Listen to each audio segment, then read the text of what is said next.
What is up, guys? Welcome back to the channel. Today's reaction video is the Green Beret? Beret. Is it Beret? I think it is Beret because it's the army, isn't it? Yeah. Beret, who went on a one-man rampage to save his comrades.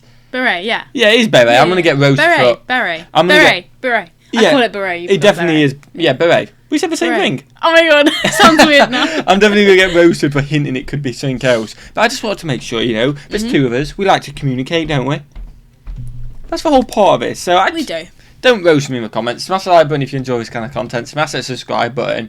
I don't think you've ever checked out the channel Simple History before, have you? Nope. I did the medic. I can't remember what it was called, but it was about a medic who basically everyone did it because he was religious as well, very religious. People didn't like him, but he basically saved loads of people on the front lines of that, and it was an awesome storytelling thing, and it was a very heartwarming story, a very sad one as well. I'm guessing this is going to be a similar thing in that kind of portrayed. It's kind of in a cartoon kind of fashion, a little bit like oversimplified. Right, okay. But more serious and more of a story being told, I think. If that makes sense. Sounds good.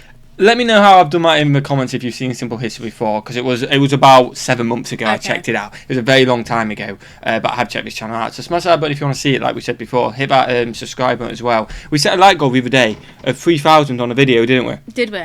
We did. Well, yes. You said 2, I said 3. I said 2, yeah. It's not even 24 hours later. It's an hour and a half away from 24 hours later, and it's over 3k likes. So smash that like button.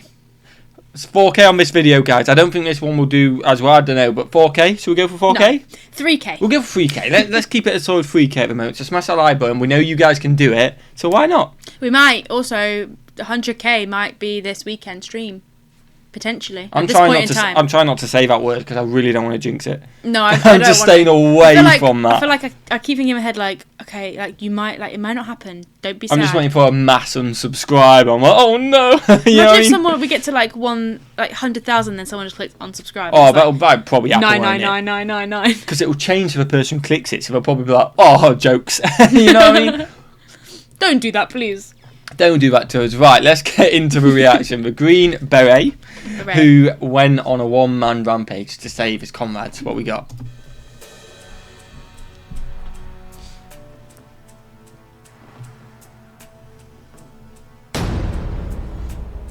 It's quite dramatic. The Green Beret, who went on a one-man rampage. Roy Benavidez, the Vietnam War. Roy Benavidez's life had been rough as a child. Both his parents had died. He was bullied by his classmates because of his mixed Yaqui Indian and Mexican heritage and had to leave school in 8th grade to help his family. At the age of 19, Benavidez joined the Army, serving in the Korean War in the Texas Army National Guard. He married Hilaria Lala Coy Benavidez in 1959 and completed airborne training, becoming assigned to the 82nd Airborne Division. In 1966, Sergeant Roy Benavidez was in hospital after stepping on a landmine. Doctors said he would never walk again. He had been sent to Vietnam in 1965 as an advisor for the ARVN troops there.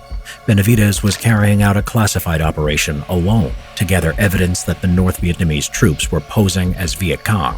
While he was on patrol along a narrow trail disguised as a Viet Cong guerrilla, he stepped on a landmine. Sometime later, a squad of Marines came across Benavidez. They initially thought it was a booby trap, but were surprised when they flipped him over and discovered the man in Viet Cong pajamas was Hispanic and wearing U.S. Army dog tags. He was soon evacuated to the hospital. In hospital in the U.S. 2 months later, Benavidez had recovered and awoke. His memories came back to him. The doctor told him he would never walk again. His spine had been damaged and his brain had rattled in his skull. It just shows... Again, just going to any conflict, you're out on a mission which potentially doesn't seem that dangerous. I know it was Vietnam back then, so I imagine it always seemed dangerous. But you go out there and it's just for harsh realities, isn't it? It's awful. Absolutely awful. And I know we say we kind of repeat ourselves a lot, but it comes up a lot. And I think it's got to be said, like, just huge respect, definitely. you know what I mean, to anyone involved. Because, like, not being able to walk again, that is awful, man. Nevertheless, Benavidez, sitting in his wheelchair, begged the doctors not to discharge him from the Army. The Army was his life. Determined, Benavidez got up from his bed night after night, dragging himself to the wall and putting weight on his legs. For weeks, he pushed through the pain, going further in distance than before, which surprised the doctors. 6 months later, with his wife Lala's support, Roy Benavidez walked out of the hospital. Wow. He was promised only a desk job at Fort Bragg, North Carolina, but determined and exercising every day, he trained vigorously and qualified for the Special Forces, also known as the Green Berets. He would be assigned to Detachment B-56, 5th Special Forces Group Airborne, 1st Special Forces. 6 hours in hell. Now it was 1968. Staff Sergeant Roy Benavidez, now with the code name Tango Mike Mike, was back in Vietnam and was off-duty attending church, but his mind was fixed on the panicking radio chatter from the front lines. In Loc Ninh, Vietnam, near the Cambodian border, a 12-man Special Forces reconnaissance team, which included his close friends, Sergeant First Class Leroy Wright, Staff Sergeant Lloyd Frenchie Mousseau, Specialist 4 Brian O'Connor, and 9 Montagnard tribesmen who were part of the Civilian Irregular Defense Group program, or CIDG, were surrounded by a battalion numbering 1,000 battle-hardened North Vietnamese soldiers. Everyone in the unit had been wounded or killed in earlier fighting, and 3 of the helicopters sent to rescue them had been unable to extract them due to heavy enemy fire. When the helicopters returned, they were riddled with bullets. One of them, the door gunner, Michael Craig, age 19, had been hit several times and died in Benavidez's arms. There was no way Benavidez was going to leave his friends out in the jungle. Benavidez jumped onto a returning helicopter that was going back in, volunteering so quickly that he didn't have time to get his M16, so was only armed with a Bowie knife and medical supplies. Benavidez described it as going into autopilot. As he was approaching the extraction zone, Benavidez realized his fellow team members were too severely wounded to run the distance to the helicopter. There was so much enemy gunfire that the pilot, Larry McKibben, had to zigzag in an attempt to dodge it, but was nevertheless able to provide covering fire. Benavidez jumped out with a medical bag and ran through the jungle to the wounded men under heavy enemy fire, taking a shot to the leg, which he initially thought was a thorn bush. He found Mousseau first, against a tree whose eyeball had been shot out and was hanging down his cheek, but was determined to keep shooting back. The CIDG were in a pool of blood and patched up as best they could. Benavidez dragged everyone into a defensible position to direct their fire at the enemy and provided morphine to the wounded. He then saw O'Connor and an interpreter CIDG who he motioned to move over to him, but the gunfire started again and they took cover. Another round then hit Benavidez in his thigh. On adrenaline, he popped the green smoke for McKibben in the rescue helicopter to pick them up. While everyone who could move got into the chopper, he suppressed the tree line with an AK-47 he had picked up to cover O'Connor and the interpreter who crawled towards the helicopter. Now Benavidez was looking for the team leader, Sergeant First Class Leroy Wright, who had been killed and who also had intel on him that could not get into enemy hands. Benavidez found his body and proceeded to drag him to the chopper when he was shot again, this time in the stomach, and hit in the back by shrapnel from a nearby grenade, knocking him out.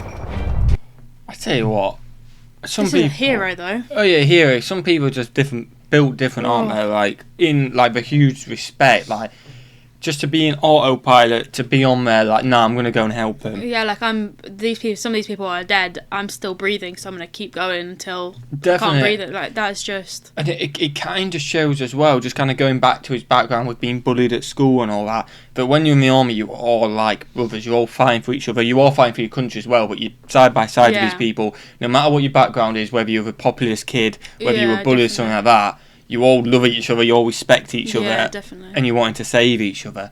And oh my god, just it's hard to imagine, isn't it, being in that circumstance? But all you can say is fair play, and what an absolute hero, isn't it? Yeah. Like, wow. When he awoke, Benavidez was forced to leave his dead friend's body. Disaster had also struck. The chopper had crashed to the ground from enemy fire. The pilot, McKibben, was dead. 5 of the men on board, including Mousseau, survived the crash, as did O'Connor and the interpreter who didn't get into the helicopter. Benavidez pulled them out of the wreckage, dispensed morphine, set up a perimeter around the crash site, and called in heavy air support from the F-100s above, which dropped napalm on the enemy position. When the jets ran out of fuel and had to leave, the enemy machine gun fire started again. Benavidez gave O'Connor a 3rd shot of morphine and took another bullet to the leg. Their position was surrounded by North Vietnamese soldiers. It looked hopeless. but a helicopter finally came to their rescue. Benavidez and the rescue team carried and dragged the wounded men onto the chopper, but the landing zone was still being fired upon by NVA troops, to the extent that 2 men were shot in the back as they crawled to it. Shrapnel wounds to his face from earlier caused Benavidez's vision to be blurred from the blood in his eyes. When he went to get Mousseau, an NVA soldier butted his rifle into Benavidez's head and jaw and slashed his arm with his bayonet. He shouted to O'Connor to shoot, but he was too drugged from morphine to react. Benavidez pulled out his Bowie knife and stabbed the NVA soldier till he was dead. He then dragged Mousseau to the helicopter and killed 2 more NVA with an AK-47 who were out of the helicopter's side gunner's arc of fire. And then he made 1 more trip to get the interpreter and destroy any classified material, with blood still obscuring his vision. Only then did he allow the others to pull him onto the helicopter, the last man to leave the battlefield. At this point, the round that had hit his stomach had exposed his intestines, which he was trying to hold in with his hands. The helicopter, badly shot up and with no instruments left, managed to take off.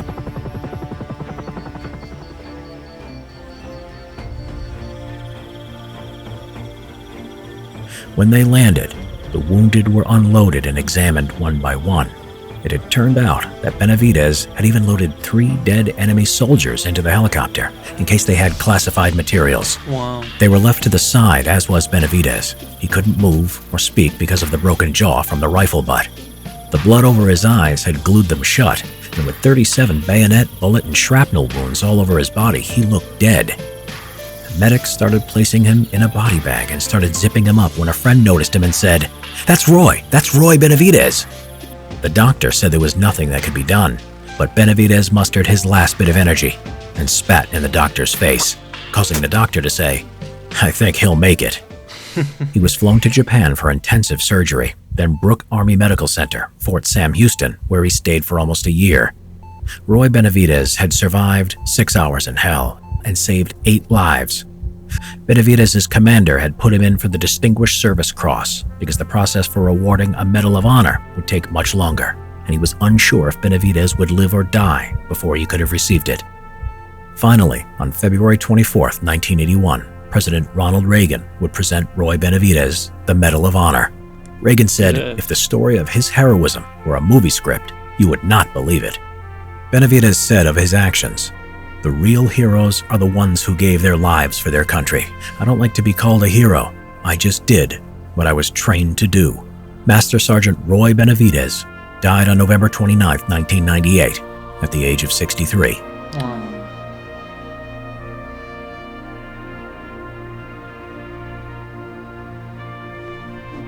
Subscribe for more Vietnam War.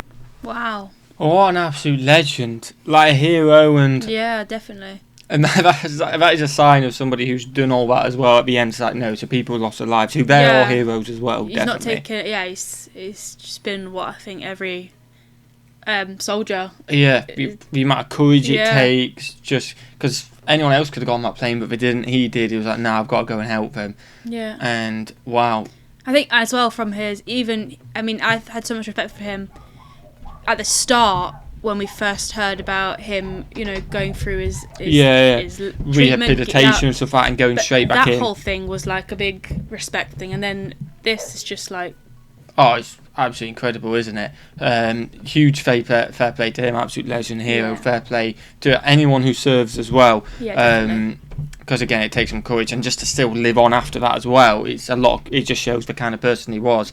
Hope you guys have enjoyed this reaction. If you have, smash the like button, smash that subscribe button. We apologise if you heard the dogs upstairs as we were talking men as well, because somebody's home, aren't they? So we apologise about that if it was super loud. We're not sure, but smash that like button if you enjoy it. Smash the subscribe button, and have a fantastic day, guys. Peace.